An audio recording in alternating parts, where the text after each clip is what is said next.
Vamos a buscar Efesios, mis hermanos, capítulo 5, versículos 22 al 32.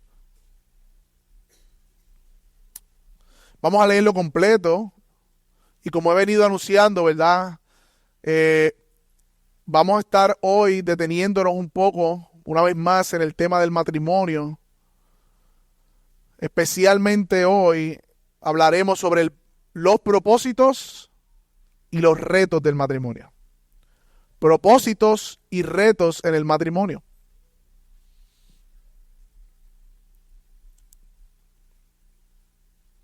Y el pasaje obviamente habla de los roles y del evangelio, y eso vamos a ir los próximos 2 domingos.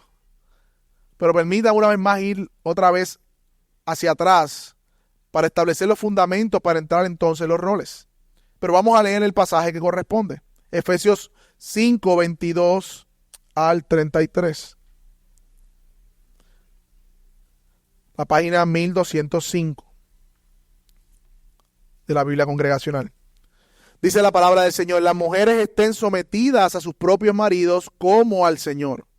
Porque el marido es cabeza de la mujer, así como Cristo es cabeza de la iglesia, siendo él mismo el Salvador del cuerpo.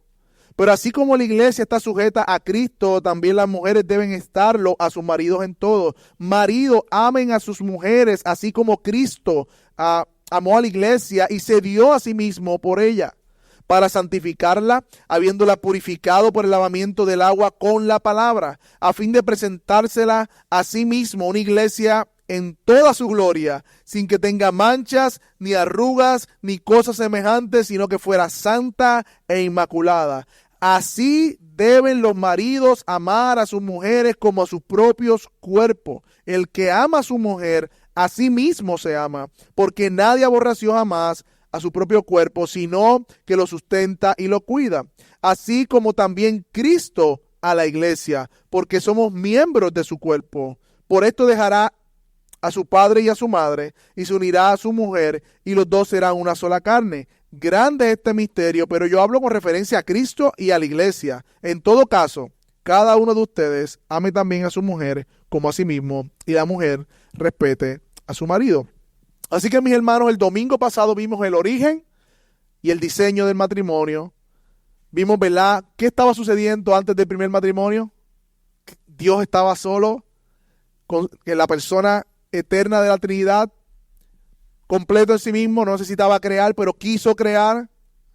Crea un mundo, crea el hombre, y vemos el origen del matrimonio. Dios vio que el hombre no era bueno que estuviese solo, le da una pareja, le da una mujer, como vimos, y le dio un diseño: dejará a su padre y a su madre, se unirá y será una sola carne.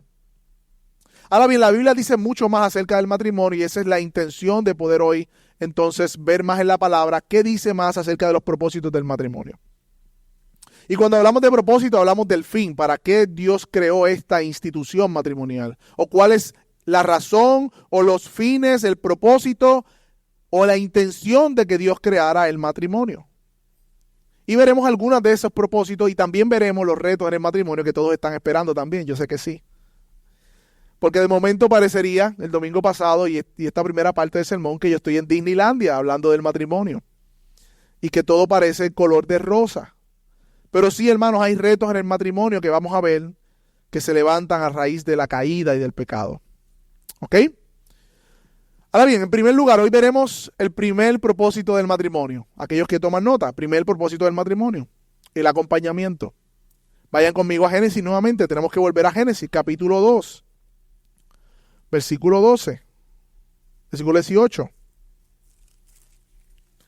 Génesis, primer libro de la Biblia, allí comienza todo y vemos el diseño de Dios para todo lo que Él hace. Génesis 2, versículo 18, dice la palabra del Señor: entonces el Señor Dios dijo: no es bueno que el hombre esté solo, le haré una ayuda adecuada. Le haré una ayuda adecuada. Dios había pronunciado que era bueno todo, que todo lo había que creado era bueno, pero de momento se detiene y dice: no es bueno que el hombre esté solo.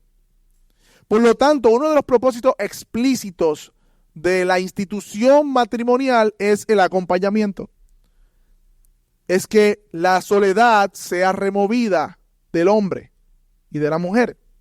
Y es algo explícito que está ahí. No es bueno que el hombre esté solo. Y Dios crea una mujer. Y básicamente vimos la boda porque Dios crea el matrimonio como un tipo, o por decirlo de una manera, con el propósito de que tenga acompañamiento al hombre. Una compañía idónea. Pero antes de indagar en el propósito especial veamos en Génesis 2:15 al 16 que no es solamente que Dios crea una mujer y se la trae a Adán para que no esté solo, sino que ya Dios había establecido unos propósitos por los cuales el hombre iba a vivir. Vayan conmigo, Génesis, ahí mismo unos versículos antes.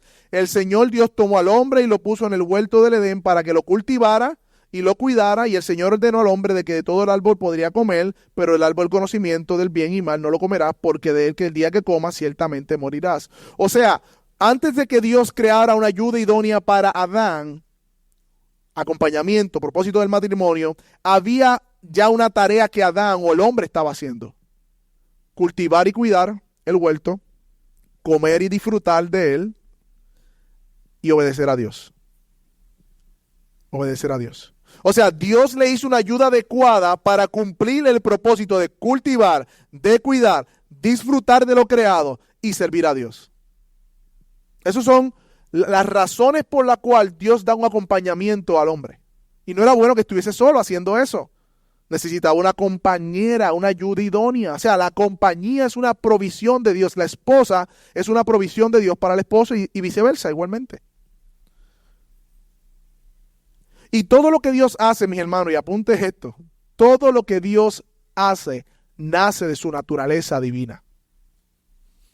Porque Dios, de nuevo, vamos un paso atrás nuevamente. Dios no es un Dios solitario. Dios desde la eternidad pasada, un solo Dios,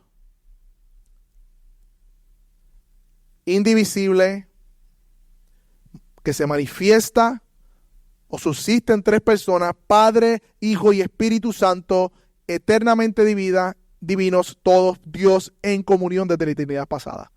Por lo tanto, el hecho de la comunión, el hecho de la compañía proviene del carácter de su ser. Por eso Dios da a una compañera a Adán. Ahora, ¿qué significa esto de un acompañamiento? ¿Qué significa que Dios haya hecho el matrimonio o creado el matrimonio para que el hombre esté o la mujer tenga acompañamiento? Hace referencia a una presencia activa, intencional, fiel, compañero y compañera. Y presupone la fidelidad, presupone el que Dios haya dado una compañera o que el primer propósito del matrimonio sea la compañía, presupone fidelidad, presupone ayuda, presupone perseverancia entre esa relación. Por lo tanto, el matrimonio no gira en torno a uno o el otro, sino que el matrimonio gira en torno a los propósitos de Dios y cómo ambos, hombre y mujer, cumplen esos propósitos de Dios. Así que, mis hermanos, este primer propósito del acompañamiento es una relación de pacto, donde se promete fidelidad que va más allá de no solamente no cometer adulterio, sino que el esposo y la esposa están el uno para el otro en esta travesía que llamamos vida. Es un compromiso que se hace de estar el uno para el otro en todo momento, en alegría, en tristeza, en sufrimiento, en frustración, en angustia, en afán, en abundancia, en todos los momentos de la vida. Ahora bien, como la vida comienza, ¿verdad?, en un momento y termina en otro, puede ser de 80 años que vivamos, 90 años, a lo largo de la vida habrá diferentes momentos y etapas en el matrimonio. Habrá momentos de mucha alegría, de disfrute, pero también habrá momentos más monótonos. Habrá momentos donde habrá mucha ansiedad por incertidumbre de lo que está pasando en la vida de ellos dos, pero también hay momentos de seguridad y descanso. Habrá momentos de mucho hablar, hay mucho que hablar, y hay momentos donde no hay tanto que hablar. El punto es, mi hermano, que no importa las circunstancias, el matrimonio, ya que uno de los propósitos es la compañía, está llamado a ser fiel en cada una de esas circunstancias. En cada una de esas circunstancias. No recuerdo, está pasando ahora mismo. Mi padre era una persona mucho más activa que yo, por decirlo de una manera. Era líder de distrito de caballeros, era líder de jóvenes, hacía poesía, era un hombre súper activo. Y se casó con mi madre y, ¿verdad? Tuvieron 3 hijos. Fue un padre muy presente, siempre estábamos con él para arriba y para abajo, hasta que llegó el Parkinson a su vida. Ahora está encamado, no puede hacer nada. Cuando él estuvo salud, mi mamá pasó por un momento difícil y él estuvo ahí con ella. Muy difícil en su vida. Pero ahora yo mirando lo que está pasando ahora, mi papá está encamado, es como un bebé. Y mi mamá está ahí con él, cuidándolo. Gozándose, cuidándolo. Y cuando yo veo eso, yo digo, wow, eso es fidelidad, no importando las circunstancias. Y qué triste que hoy día, ¿verdad?, las cosas se despachan rápido. Lo que no funciona, lo que no me sirve, de hecho nos están acostumbrando con los reels, a medio risa, lo sigo sacando cada segundo, vamos despachando. Lo que no me sirve, lo que no me es práctico, lo botamos. Hay canciones sobre eso.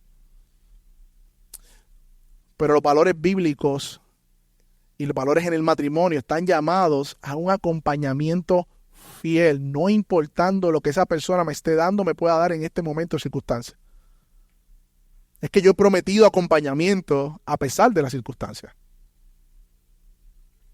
Por lo tanto, mis hermanos, para el matrimonio somos llamados a que nuestras relaciones se fortalezcan en medio de las circunstancias que estamos viviendo. La perseverancia está asociada en las Escrituras con la salvación, mi hermano. Por lo tanto, la verdadera espiritualidad, más aún los creyentes, siempre ha recalcado la perseverancia. Siempre ha recalcado la perseverancia. Yo quisiera aplicar algunas de estas verdades a nuestra vida. Mi hermano, esposa y esposo que están aquí, ¿cómo tú estás reflejando ese acompañamiento fiel hoy en tu matrimonio? ¿Cómo estás reflejando ese acompañamiento fiel a tu matrimonio? ¿Tú sabes ahora mismo las penas de tu esposa? ¿Los dolores de tu esposa? ¿Las preocupaciones de tu esposa? La esposa que está aquí, ¿tú estás consciente de las luchas de tu esposo? ¿Los afanes de tu esposo? Él se siente que puede contar contigo. Esposa, él se siente que él puede contar contigo. O esposo que está aquí, ella siente que ella es importante en tu relación o en todo lo que tú haces. Porque somos llamados como esposo y esposa para uno de los propósitos del matrimonio principal, acompañarnos en todas las etapas de la vida. De hecho, estamos imitando a Dios porque Dios se ha hecho presente a su pueblo en cada circunstancia cuando nosotros estamos siendo presentes en las circunstancias de nuestra esposa. Estamos reflejando el carácter de Dios. Dios es fiel a pesar de tu debilidad. Dios te ha acompañado a ti en momentos de alegría, momentos de pena. Dios ha estado ahí en momentos donde tú has negado casi la fe. Dios ha estado ahí en momentos de debilidad. Dios ha estado ahí en tu vida. De la misma manera somos llamados por medio del ejemplo de Dios y el mismo evangelio a hacer lo mismo en nuestro matrimonio. ¿Cómo estamos afrontando la enfermedad, el dolor, la escasez? Esos momentos en el matrimonio. ¿Estamos caminando juntos o cada cual tiene su agenda? Porque eso es uno de los propósitos principales del matrimonio. Y aquellos que aspiran al matrimonio, el matrimonio no es la esposa que va a seguirme a mí con mis planes, mis sueños y mis metas y ella que me siga. O la esposa que está aquí, el matrimonio es para yo alcanzar todo por medio de él, con lo que él trabaja. No, eso no es el tema del matrimonio. Es una carne, un acompañamiento. Según la Escritura. Y dijimos la otra vez que si tenemos una idea fuera de la Escritura, tenemos que despacharla. Eso sí hay que despacharlo. Eso sí hay que despacharlo. ¿Proporcionas ánimo, consuelo o crítica y queja a tu pareja? Desaire. Especialmente las esposas tienden a desanimar a sus esposos criticándolos. Y usualmente los esposos tienden a alejar a sus esposas con la frialdad. Esa es la tendencia por el pecado. Y eso nos aleja, eso no nos hace caminar juntos. Tenemos que arrepentirnos de esos pecados. Porque el propósito de Dios para el matrimonio es el acompañamiento. Estas actitudes levantan paredes en nuestros matrimonios, nos dividen. Pero qué bueno saber que Dios tiene a su Espíritu Santo en nosotros para darnos arrepentimiento y llevarnos al carácter de Cristo una vez más en nuestro matrimonio. Ahora bien, no solamente el matrimonio ha sido creado para un acompañamiento en el diseño de Dios, sí, lo fue, como hemos visto, pero Él también creó el matrimonio, otro de los propósitos principales y explícitos de la palabra, para que fuera el fundamento de la familia. O sea, la unión matrimonial es el marco seguro para la procreación. Génesis 1:27, vaya conmigo. Recuerde que en Génesis 1:27 estamos viendo el panorama amplio de la creación y Génesis 2 va al detalle, ¿no? Así que de manera amplia en Génesis 1:27 dice, Dios creó al hombre a su imagen suya, imagen de Dios lo creó, varón y hembra los creó, Dios lo bendijo y les dijo, ¿qué les dijo Dios a ese matrimonio? Sean fecundos y multiplíquense, llenen la tierra y sométanla, ejerzan dominio sobre los peces del mar, sobre las aves del cielo y todo ser viviente que se mueve sobre la tierra. Así que Dios creó distinción en cuerpos entre un hombre y una mujer, le dio cuerpos distintos, con órganos reproductores distintos, con una anatomía distinta, aún con conexiones internas distintas, porque Dios realmente es el autor de la diversidad. Eso es diversidad funcional. Eso es la verdadera diversidad. Un hombre y una mujer que Dios crea iguales en dignidad, iguales en valor, distintos en roles, distintos en funciones, con diferentes cuerpos, diferentes formas de ser, para que complementen. Y una de las maneras que el hombre y la mujer promueven esa diversidad y unidad es en la procreación. Es en la procreación. Cuando un hombre y una mujer se unen, es la única forma en que pueden procrear, un hombre y una mujer. Y decir eso hoy, mis hermanos, ustedes saben lo que les quiero decir. Decir eso hoy es para que llegue el punto de la idiotez que ha llegado el hombre por abandonar el conocimiento de Dios. Hoy dicen que los hombres pueden procrear, que pueden concebir. Pero no es así, mis hermanos. Sabemos que la relación de un hombre y una mujer que Dios creó y unió es el único contexto donde puede haber procreación y Dios manda a que se procreen. Dios manda a que se procreen, mis hermanos, y este es otro de los propósitos de Dios en el matrimonio. Otro de los propósitos de Dios en el matrimonio. Es en la atmósfera del compromiso matrimonial, mis hermanos, de padres que se aman, hombre y mujer, y de cuidado que se complementan, que promueven entonces las bases sólidas para la crianza, para tener niños saludables, para tener niños seguros, para tener niños que puedan ser hombres y mujeres funcionales en la sociedad. Ese es el contexto más seguro. La sociedad quiere negarlo. Y por eso está educando para que hable con la E, para que hable de feminicidio, para que hable toda esa cosa. Y el otro día estaba caminando y miré de momento las noticias. Yo no veo noticias, pero de momento miré porque estaba, ¿verdad?, en una pantalla en un negocio. Y decía en una entrevista, estamos educando, pero no sé qué pasa, que la violencia continúa. Y yo no sé si me dio ira, risa, me dio de todo. Porque ellos llaman educar con perspectiva y todo lo demás y feminidad. Eso es lo que le llaman educar, que es deseducar. Yo quería contestarle la pregunta y meterme a la televisión y decirle, ¿tú sabes por qué? Porque para mí es el colmo de la ignorancia ciega. Porque todo el mundo sabe, las estadísticas lo apuntan, que las relaciones familiares, matrimonios fortalecidos con los valores cristianos son el fundamento para literalmente la violencia, erradicarla en la sociedad. ¿Por qué? Porque crean el contexto de que un niño pueda crecer saludable. No estoy diciendo que ese niño que crea saludable nunca va a ser un criminal, pero está probado por estadística que padres ausentes, como sube la probabilidad de que ese niño termine en delincuencia. De hecho, muchos de estos asesinos, muchos de estos que cometen violencia, miren la vida de sus primeros años. Usted va a ver muchos problemas en la familia. Muchos problemas en la familia. Por lo tanto, mucha gente dice, es que esta es mi relación y esto es privado. No, la relación matrimonial nunca es privada porque tiene un efecto en la sociedad. Y Dios ha instituido el matrimonio. Sé que estamos entre la familia, ¿no?, y entre el aspecto de la procreación, pero es que Dios es claro en su palabra. Dios ha establecido el matrimonio entre un hombre y una mujer como el fundamento de la procreación para estabilización de la familia y la sociedad. Y fuera de ese contexto, mi hermano, lo que hay es problema. Cómo el divorcio trae problemas a los niños. Cómo la violencia en el hogar trae problemas en los niños. Cómo padres que no cumplen sus roles con los niños trae problemas en los niños.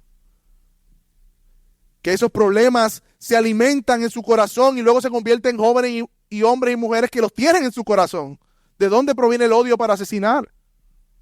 Si no es del resentimiento, de la ira que está en el corazón. No podemos detener un problema físico con cosas físicas, viene del corazón. Pero el punto es, mi hermano, que Dios creó el matrimonio para que sea la base sólida de la familia. Y nos manda a nosotros, a cada uno de nosotros, mi hermano, que estamos casados, a que podamos multiplicar la imagen de Dios en la tierra. O sea, miren esto, nosotros participamos de la obra creadora de Dios por medio de la relación matrimonial. Porque el milagro de la creación es un milagro. Es un milagro todo lo que sucede en la creación, en la procreación de un ser. Por lo tanto, la visión bíblica de la procreación es una visión positiva, no como nos quieren inculcar. Por lo tanto, la Biblia nos enseña que los hijos no son un estorbo, no son un problema, sino que son una bendición del Señor. De hecho, el Salmo 127 habla sobre eso, el Salmo 128 habla sobre eso. Y cuando una pareja concibe, está cumpliendo con uno de los propósitos de Dios para el matrimonio. Pero nos han vendido lo opuesto. Nos han vendido lo opuesto y están criando plantas y perros. Y no estamos diciendo que podamos tener una mascota, que le queramos cariño, no estamos diciendo eso. Pero los animales no son hijos, ni las plantas tampoco. Ni las plantas tampoco. Pero esto proviene de un pensamiento que ha rechazado el consejo de Dios y ha cambiado el consejo de Dios por lo que Dios ha dicho, por otras cosas. Y yo sé, mi hermano, que estoy generalizando, en muchos casos hay casos distintos, pero la idea general que nos quieren vender es que los niños son un estorbo. Que los niños son un estorbo, pero la Biblia nos enseña que debemos participar de la obra creadora como matrimonios en la procreación. Y no olvidemos algo, mi hermano. Satanás no solamente odia a Dios y todo lo que es Dios, sino lo que él ha hecho y lo que él ha sus propósitos. Él odia los propósitos de Dios, por lo tanto atacará a los matrimonios, atacando los matrimonios, atacará a los hijos, atacando a los hijos, atacará a la sociedad. De hecho, miren Génesis 3, ¿qué pasó? Pecado, el primer matrimonio estaba unido y ¿qué pasó? Se empezaron a culpar el problema en el matrimonio. Génesis 4, ¿qué vemos ya? Caín matando a Abel. Génesis 6, ¿qué vemos? La tierra completamente, ¿qué? Volcada a la maldad. Es una progresión, matrimonios dañados, familias dañadas, sociedad dañada. Pero de nuevo, el segundo propósito de Dios para el matrimonio es la procreación de hijos, la multiplicación de la imagen de Dios, la participación de ese matrimonio en los propósitos creadores de Dios, mi hermano. Y es fácil mirar afuera y apuntar a toda la locura que estamos viviendo, pero nosotros, ¿cómo estamos viendo este segundo propósito del matrimonio? Salmo 127, 3 dice que es don del Señor, son los hijos y recompensa para el fruto de tu vientre. Salmo 128, 3 y 4, tus hijos son como plantas de olivo alrededor de la mesa, así será bendecido el hombre que teme al Señor. Ven la relación de los hijos con la bendición del Señor. Esa es la visión de las Escrituras. ¿Qué pensamos nosotros también, mi hermano? De hecho, nosotros tenemos a Dios como Padre. Él se manifiesta como Padre y nosotros como sus hijos. Hay una relación de padre e hijo. Ahora bien, yo le pregunto a los padres que están aquí, ¿estamos criando con el carácter paternal de Dios? ¿A nuestros hijos también? Y yo quiero también hacer un paréntesis, porque yo sé, mis hermanos, que debido al pecado, los cuerpos han sido afectados. Y las cosas no son como deberían ser. Y posiblemente en medio nuestro hayan personas que aún anhelan la procreación, anhelan concebir y no han podido hacerlo. O han tenido pérdidas. Y es doloroso, mi hermano. Es doloroso para nosotros de nuestra voluntad está, pero no poder cumplir ese propósito de Dios. Mientras tanto somos fieles al Señor. Pero yo quiero decirte a ti, si estás en este proceso o has estado en este proceso, Dios conoce los anhelos de tu corazón. Y como Padre en su providencia sabe los tiempos y las sazones para tu vida.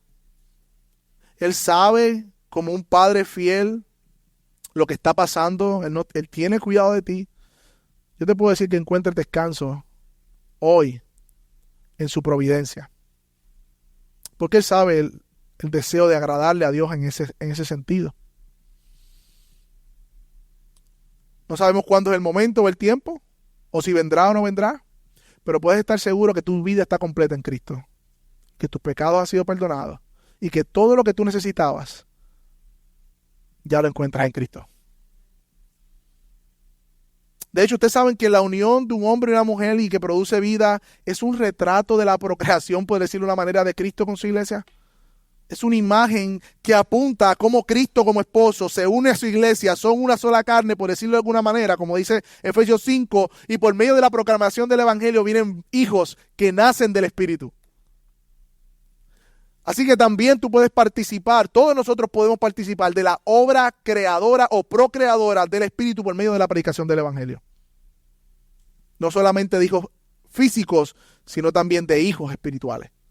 Y de esa manera participamos de los propósitos de Dios. En tercer lugar, el otro propósito que vemos en el matrimonio de manera más implícita o explícita también, es que el matrimonio viene a reflejar el Evangelio. Viene a reflejar el Evangelio. O sea, Dios no solo provee acompañamiento, no solo ordena que nos procreemos o nos multipliquemos la imagen de Dios en la tierra, sino también que cada matrimonio viene a ser una parábola viviente, un ejemplo viviente, un retrato de lo que se supone o lo que es la relación de Cristo y la iglesia. Usted lo leyó conmigo en Efesios 5. Claramente la palabra de Dios establece que la relación de Cristo y la iglesia viene a ser el modelo por el cual el matrimonio debe aspirar a ser. O sea que Dios nos llama a encarnar su evangelio en nuestro matrimonio.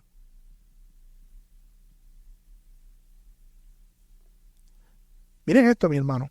Nuestro matrimonio puede ser un lugar santo, el sitio donde se cultiva la imagen de Dios para que otros la puedan ver. Tu matrimonio, esposo, tu matrimonio, esposa, viene a ser una predicación del evangelio a esta sociedad. Ese es el punto. Una predicación del evangelio. Cómo tú tratas a tu esposo, cómo tú tratas a tu esposa, cómo tú amas a tu esposa, cómo tú respetas a tu esposo, cómo crían piadosamente. Es una predicación del evangelio a esta sociedad y de la imagen de Dios. Y somos invitados en nuestro matrimonio a participar de eso. O sea, en vez de vernos el matrimonio, que muchas veces es la idea que venimos, como un lugar donde vamos a satisfacer nuestras necesidades, como un medio de satisfacción mutua, debemos considerarlo como la imagen de una de las noticias más importantes que los seres humanos hayan jamás recibido, la relación divina entre Dios y los hombres. Porque así como vemos en el Evangelio amor, sacrificio, reconciliación, abnegación, entrega, fidelidad, santidad, servicio, eso lo vemos todo en el Evangelio, ¿no? Claro, Cristo nos sirvió, nos amó, se abnegó, se entregó, sacrificio. En el matrimonio también somos llamados a reflejar lo mismo.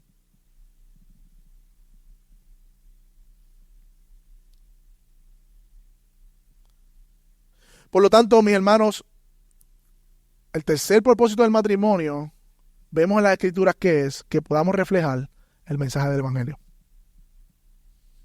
en nuestras relaciones. Y debemos preguntarnos entonces de nuevo cómo nuestros matrimonios están reflejando el Evangelio. Cómo tu esposa o esposo que está aquí se está viendo el Evangelio. Porque el Evangelio no solamente para los domingos, sino tú sabes cuándo el Evangelio, o Dios nos da oportunidad para mostrar el Evangelio en ese momento en que tu esposa te ofendió, ahí mismo, ahí. Cuando tienes la agua hirviendo, ahí. Ese es el mejor momento para tú mostrar el Evangelio. Cuando te faltan el respeto, cuando pecan contra ti, cuando no te defrauda nuevamente, hizo planes sin consultar, no te dijo nada, y metió las patas de nuevo, dijo algo que no debió hacer, volvió a regar la misma esquina. Todo eso, todas esas ocasiones en nuestra vida, en nuestros matrimonios, son el contexto perfecto para nosotros aplicar el evangelio que decimos creer. Como siempre digo, esa palabra perdón hay que sacarla de los pies a la boca porque no quiere salir. El orgullo está ahí como un tapón en nuestro corazón. Pero mostramos el evangelio cuando nos perdonamos unos a otros. Mostramos el evangelio cuando nos reconciliamos. Mostramos el evangelio como Jesús mismo tuvo la iniciativa de venir, como cada uno de ustedes tiene la iniciativa de retomar la reconciliación. Ahí tú muestras el evangelio.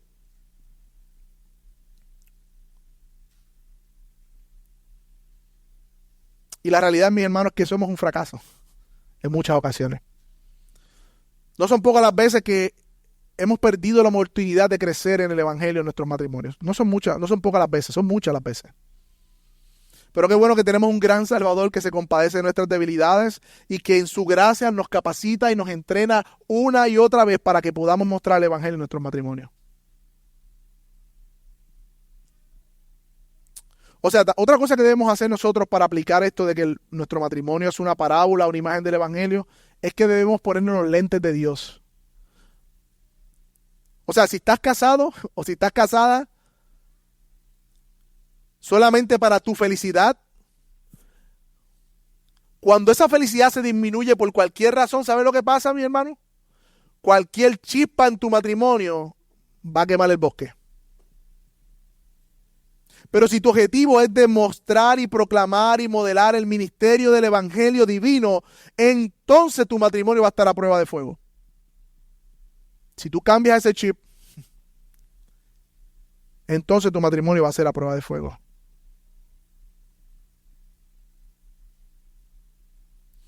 Así que Dios diseñó el matrimonio con el propósito también de santificarnos y parecernos más a Cristo por medio de esa relación. Y yo estoy convencido que una de las razones por las cuales nuestros matrimonios no empezaron bien, o quizás empezaron bien en la luna de miel, pero los primeros meses, los primeros años dicen que son los más difíciles en matrimonio, ¿no? Ustedes me dirán. Pero eso es lo que dicen. Pero fue porque entramos con las expectativas equivocadas al matrimonio. Entramos con las expectativas equivocadas, pidiendo de ese matrimonio, de esa relación, lo que solamente Cristo nos puede dar.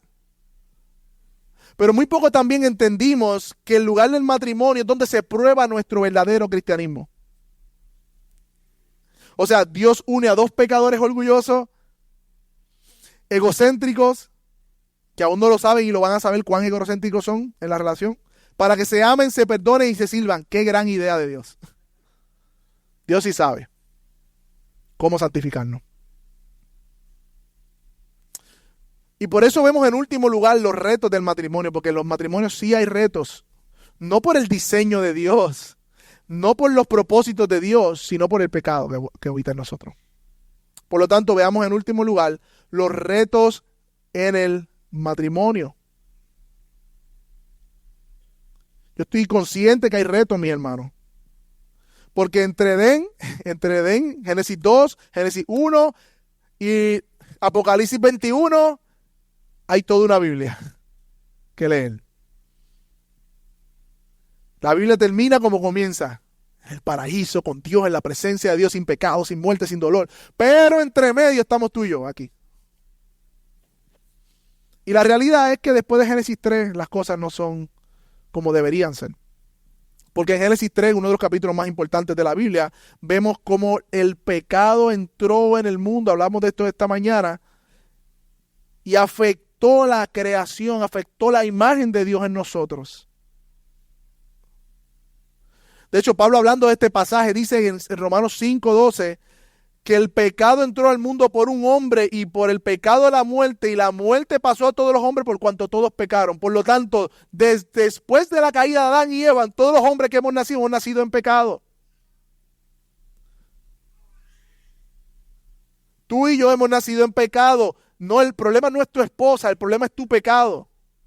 Entiéndelo. El problema no es tu esposo, el problema es tu pecado. Y el pecado de ella también. Pero usualmente concentramos la atención en los retos del matrimonio en la otra persona y no viendo a la otra persona como un ente santificador de Dios en mi vida, donde puedo crecer en el evangelio. Pero ¿sabes qué está haciendo Dios a ustedes creyentes que estamos aquí, iglesia? Está restaurando la imagen de Dios por medio de ese matrimonio, por medio de tu relación matrimonial. Ahora tú y yo, como hijos de Dios, hemos sido libertados del pecado para que no reine, pero no hemos sido libertados de su presencia. Dios le ha placido en su providencia a todos los que estamos aquí, a todos los creyentes que estamos aquí, que entre la salvación y la gloria futura vivimos en un cuerpo que está inclinado o vendido al pecado, como dice Pablo. Por lo tanto, nuestros matrimonios van a vivir en esa tensión, siempre. Porque todavía hay pecado remanente en nosotros.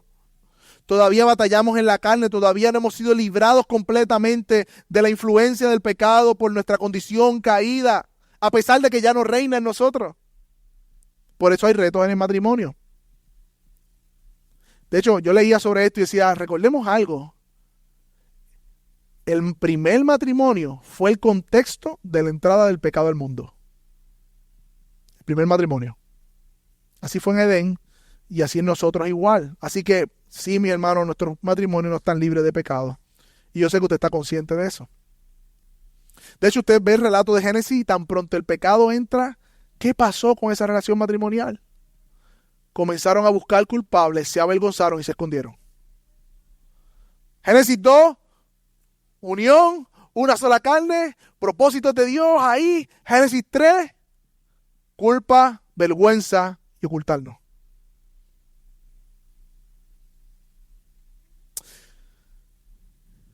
Mi hermano, es el pecado que dificulta nuestras relaciones. Es el pecado, es el orgullo, es tu impaciencia, es el egoísmo, es la falta de perdón, es la falta de compasión, es nuestra falta de arrepentimiento, es nuestra obstinación por tener la razón en nuestros conflictos de relaciones que dificulta nuestras relaciones. Es la falta de humildad de reconocer que nos equivocamos.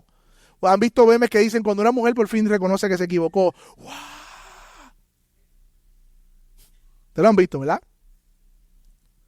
Hay una tendencia, no sé si es cierto, ustedes lo sabrán, esposos que están aquí, a que su mujer diga, sí, es verdad, me equivoqué.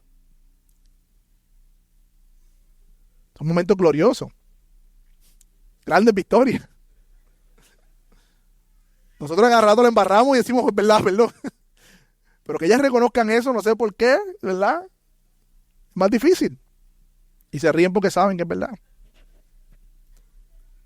Esos son los problemas en que dificultan la unidad del matrimonio, nuestro orgullo, nuestras inseguridades, el querer tener la razón, el sentirme más importante. Y decía un autor que detrás de cada insatisfacción marital yace un pecado no arrepentido. Las parejas no dejan de amarse tanto como dejan de arrepentirse, dice. Mucha gente dice, no, es que ya yo no lo amo, no, es que te cansaste de arrepentirte de ese pecado. El pecado, las actitudes incorrectas y los errores personales que no encaramos lentamente erosionan nuestro matrimonio, atacando y finalmente borrando las promesas que una vez hicimos bajo el efecto de la pasión menos contaminada, dice un autor. Esa es la realidad, mi hermano. Ahora, ¿cómo podemos vivir o aplicar esa tercera aspecto, ese cuarto aspecto del matrimonio, los retos?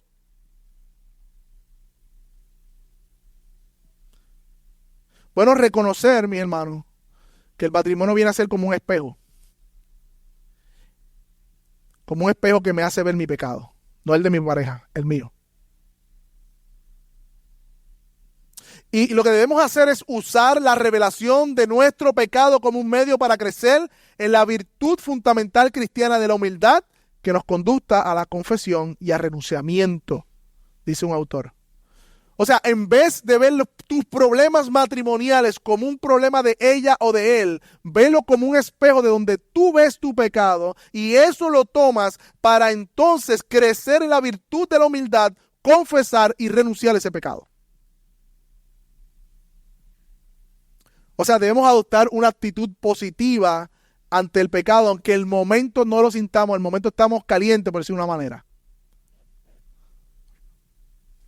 De hecho, qué interesante que lo que predicamos de ser llenos del Espíritu está antes de el matrimonio. Necesitamos la llenura del Espíritu. De hecho, después del Espíritu dice, fortalecemos en el Señor el poder de su fuerza. Entre medio del matrimonio está, llénense del Espíritu, matrimonio, fortalecemos en el Señor el poder de su fuerza. Yo no sé. Yo creo que necesitamos ser fortalecidos en el Espíritu Santo para poder hacer eso en nuestros matrimonios.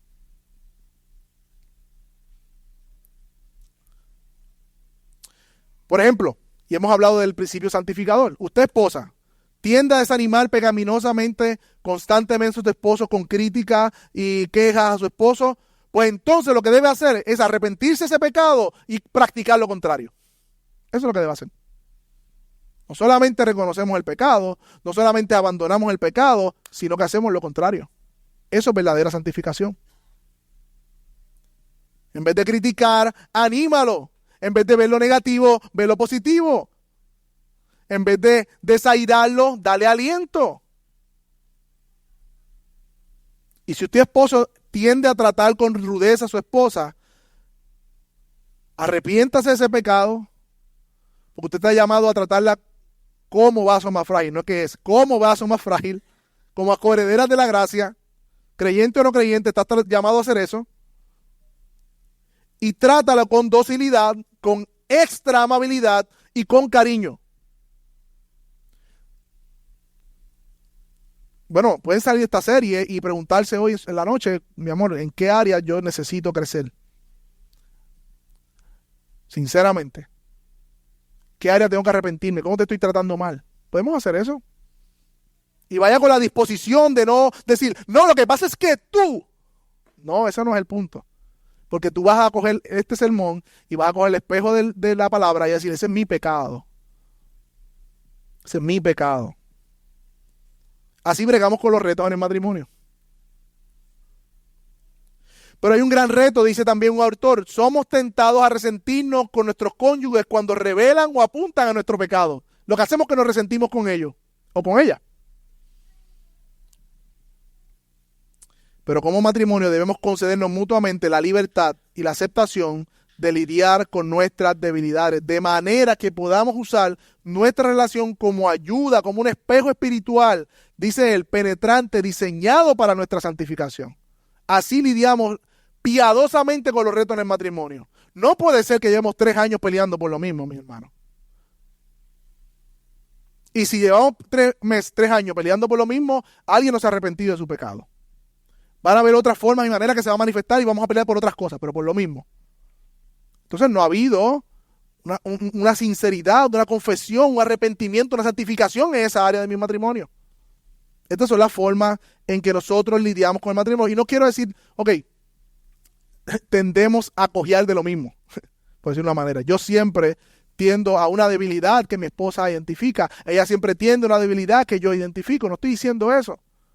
Pero cosas particulares deben ser habladas, deben ser confesadas, deben ser arrepentidas. No somos enemigos en el matrimonio. Somos hermanos, somos un mismo cuerpo si somos creyentes. Y claro que es una lucha, es difícil, claro que sí. Pero es gratificante, mi hermano, ver a Dios obrar y santificar nuestros matrimonios. Es tan hermoso. Mirar hacia atrás y recordar que yo fui un esposo que siempre le echaba la culpa a mi esposa de todo. O recordar que yo fui una esposa que siempre quise treparme encima a mi esposo como líder de la casa.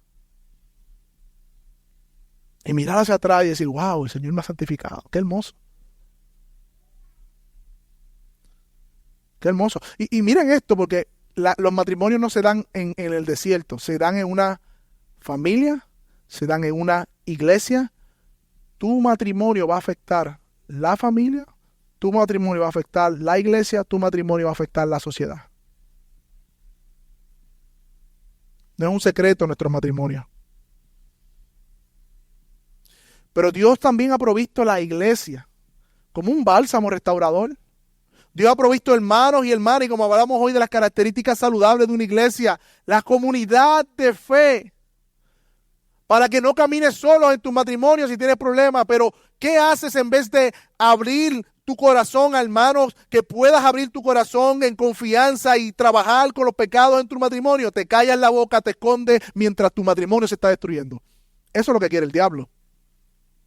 Por tu orgullo, por tu egocentrismo, por tu apariencia, por tu fariseísmo, tu matrimonio hecho canto y tú escondido allí. Dios no ha provisto una comunidad para eso. Dios ha provisto una comunidad para que vayamos con manos santas a tratar nuestros pecados, a ayudarnos unos a otros. ¿A quién queremos aparentar si somos hombres y mujeres quebrantados? Salvados por gracia. Ahí es que se nos va la salvación por gracia. Porque la creemos aquí, pero no la vivimos. Dios ha provisto una comunidad de fe para que no caminemos solos como matrimonio. Así lidiamos con los retos del matrimonio. Así lidiamos con los retos del matrimonio. Y en conclusión, mi hermano, hemos visto propósitos del matrimonio: acompañamiento, procreación, mostrar el evangelio. Pero también hemos visto que hay retos en el matrimonio. Y los próximos domingos vamos a hablar entonces de los roles de la mujer en el matrimonio, los roles del hombre en el matrimonio y luego la crianza. Pero mientras tanto debemos entonces venir delante del Señor sinceramente y reconocer dónde estamos nosotros en nuestros matrimonios. Y yo reconozco también que hay matrimonios en medio nuestro que quizás la pareja no es creyente. Y es duro, sí es duro. Es difícil, sí es difícil, pero la palabra provee para ustedes. Igual llama a las esposas a vivir piadosamente para que se lo ganen por su conducta. Llama a los esposos a no abandonar a su esposa si no es creyente, a menos que el cónyuge no creyente quiera abandonar la relación. Pero Pablo dice: a paz nos ha llamado el Señor. Si él quiere irse o ella quiere irse, pues usted no puede hacer nada. Pero mientras tanto, usted persevera en esa relación a pesar de que él no sea creyente o ella no sea creyente. Y encarne el evangelio ahí. ¿O usted cree que esa providencia de Dios se descuidó? Ay, se me olvidó darle un esposo creyente. Ay, se me olvidó una esposa creyente. No. Hay una providencia de Dios para tu vida ahí también. ¿Que es duro, es difícil? Sí, lo es. Pero yo creo que Dios da gracia para cada una de nuestras circunstancias para sobrellevarla. Amén. Y aquellos que aún están aquí, quizás dicen: wow, qué interesante, qué chévere está eso, están hablando del matrimonio, eso es lo que yo creo, lo que mi papá me enseñaron, un matrimonio de verdad, así es que se supone. Muchas veces nos confundimos con el moralismo, con la verdadera fe. De nada vale que tú tengas un excelente matrimonio, que tú críes bien, que tú le enseñes a tus hijos X, Y, Z, si al final de cuentas no hay realidad de salvación en tu vida. Si al final de cuentas tú no has venido en arrepentimiento y fe. Porque al final, por más buen matrimonio que hayas tenido, o cumplas con los propósitos de Dios, que puedas hacerlo en cierta medida, menos mostrar el evangelio en todo su esplendor, perderás tu alma. Así que si hay en medio nuestro que aún no ha venido en arrepentimiento, reconociendo sus pecados, quizás el matrimonio te ha ayudado a revelar cuán pecador eres. Ven hoy a Cristo, arrepiéntete de tus pecados, haya gracia y consuelo, porque hay salvación también para ti.